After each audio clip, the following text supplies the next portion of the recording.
కలిసి ప్రార్థించడం మన సంబంధాలను ఎలా బలోపేతం చేస్తుంది?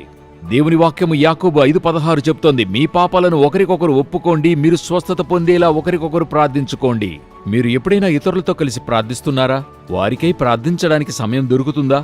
ఎవరైనా మీ దగ్గరకు వచ్చి సంభాషిస్తున్నప్పుడు వారి కొరకు ప్రార్థన చేయమని అడిగితే అప్పటికప్పుడు ప్రార్థించడానికి ప్రత్యుత్తరం ఇవ్వగలరు.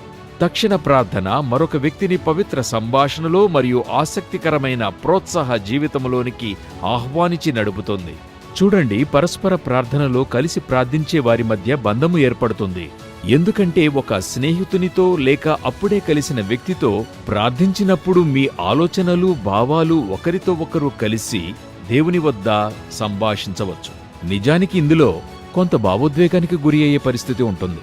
దేవునితో ఒక నిలకడ సంభాషణ మనల్ని ఆయనకు దగ్గర చేస్తుంది మరియు స్నేహితుల కొరకు వారితో కలిసి నిలకడగా ప్రార్థించినప్పుడు వారి జీవిత అవసరతలను తెలియజేస్తుంది.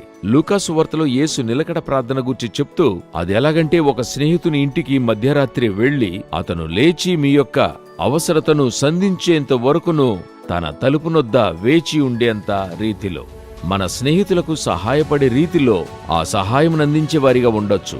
ఎందుకంటే వారి యొక్క అవసరత మరింతగా మనం గుర్తించగలం. అది ఎంతో ఆశీర్వాదకరం. ఇంకెప్పుడైనా మీ స్నేహితుడు మీకు రాసినా సంప్రదించినా నేను విచారంగా ఉన్నాను, ఉత్సాహంగా ఉన్నానంటే మీరు వారితో కలిసి ప్రార్థించగలరు.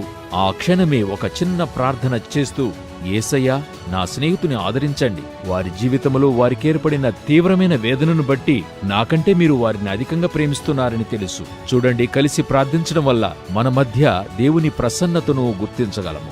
ఇలా మనం చేయడం ద్వారా ఆయన సత్యమును, నిరీక్షణ మరియు ఆదరణను జ్ఞాపకము చేసుకోవచ్చు. ఇలా ఒకరికొకరు కలిసి దేవుని సన్నిధిలో చేరినప్పుడు మనమందరము కూడా సాధ్యమైనంత వరకు లోతుగా మనము ఎదగగలము.